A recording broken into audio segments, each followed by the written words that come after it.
manipularse la realidad. Podríamos manipular en todo caso los elementos que constituyen la realidad. ¿Qué es la realidad?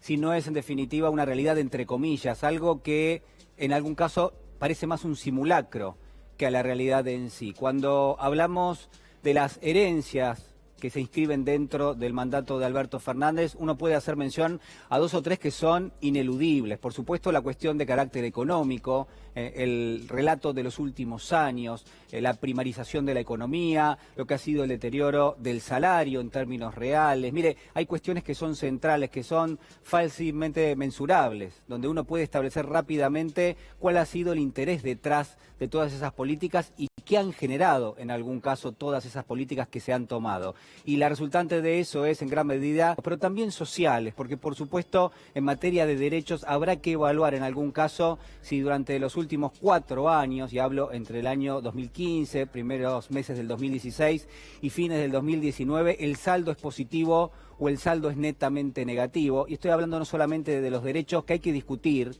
que hay que ir agregando en términos sociales, sino también de aquellos que estaban de alguna manera adquiridos y que potencialmente se han ido perdiendo a lo largo de todos esos meses. Esas han sido grandes herencias que ha tenido en el registro este gobierno, que ha planteado en términos de la posibilidad de modificar cada una de esas realidades y conforman una plataforma en la cual seguramente ir a lo que es el ejercicio en la administración de la justicia, porque la justicia es central, porque la justicia es un servicio más que tiene que brindarnos el Estado y porque en algún caso habrá que evaluar si realmente ha sido un buen servicio el que ha brindado en los últimos años. Pareciera que no, por lo menos ese es el relato que ha hecho el presidente de la Nación de las últimas décadas en la justicia, con prácticamente un protagonismo absoluto de aquellos que forman parte de esa corporación judicial.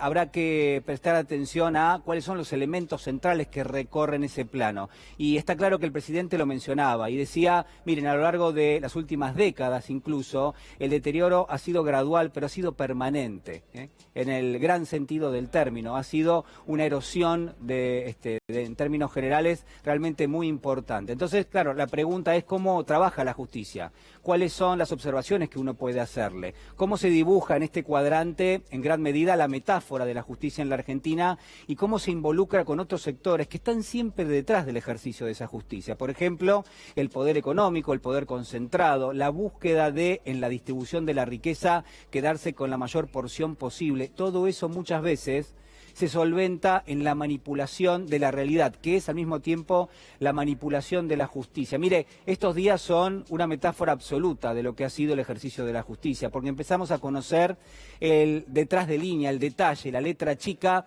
de cómo se manejaban cuestiones que han sido abordadas por los medios y por la prensa en general, prácticamente como si fuese parte de elementos que conforman una grieta, y a todas luces uno no puede evaluarlos de esa manera.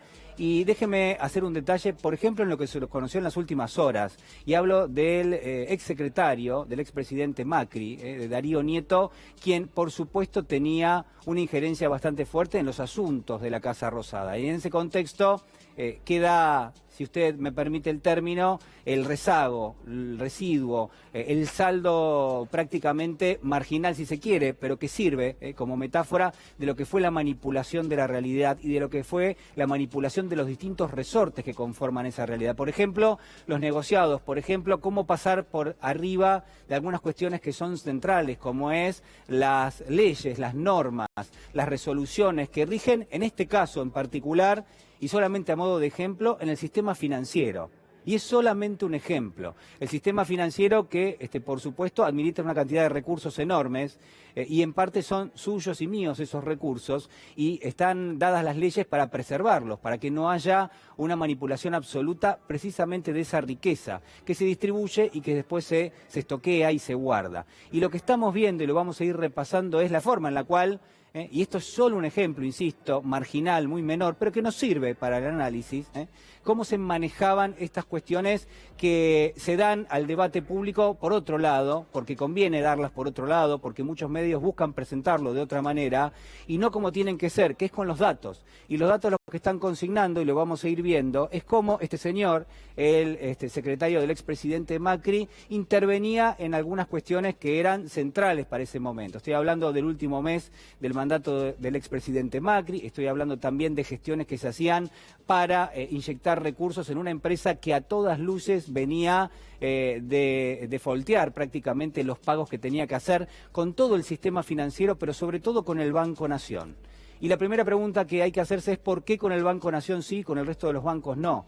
¿Por qué con el Banco Nación entonces lo que había era permanentemente solicitar préstamos sin hacer ese repago que obviamente antecede a cualquier pedido que uno pretenda para solicitar un préstamo, por ejemplo, en el sistema bancario?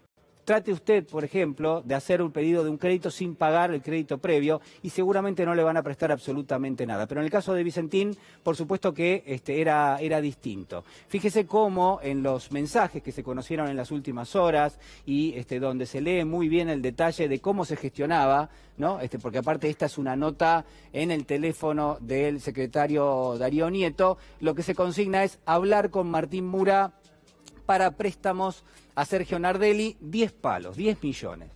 Esto era una de los mensajes que dejaba anotado, casi como una especie de ayuda a memoria, ¿no? Es decir, hablar con Martín Mura, que era en ese momento ministro de Economía de la ciudad, por 10 palos para Sergio Nardelli, que era el CEO del Grupo Vicentín.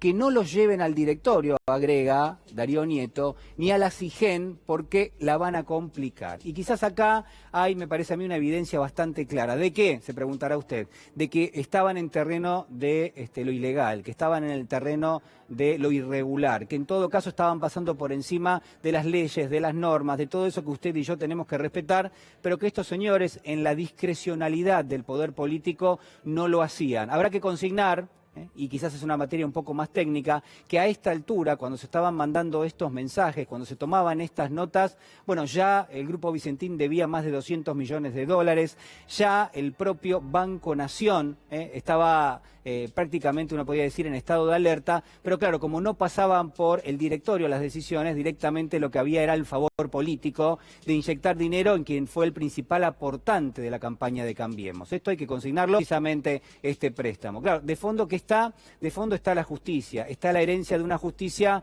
que en términos cualitativos, por supuesto, que tiene que dar respuesta por qué procedió de una manera, por qué procedió con una ferocidad realmente inédita en términos de la persecución de carácter político, por qué hubo algún tipo de doctrina aplicada precisamente a aquellos que no coincidían con la línea política del poder de turno y por qué en otros aspectos, en otros planos, hubo la vista gorda. Eso en términos cualitativos y en términos cuantitativos, por supuesto que también los tiempos que se manejaron en la política, los tiempos de la asociación con la inteligencia, los tiempos también de no ir de frente contra aquellos que tenían la condensación del poder. Por eso se entiende cuando el presidente de la Nación, hace instantes nada más, decía esto sobre la justicia.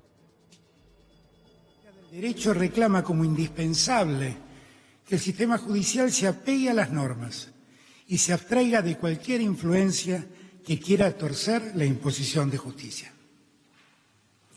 La justicia es uno de los 3 poderes de nuestra República y como tal tiene potestades singulares. Por eso la Constitución establece que, llegado el caso, puede disponer de nuestros bienes y hasta de nuestras libertades. Semejante poder debe estar en manos de personas dignas, que no sean permeables a ningún tipo de presión. Esas personas siempre deben imponer justicia en el mismo momento en que la ley se quebranta y el orden social se altera.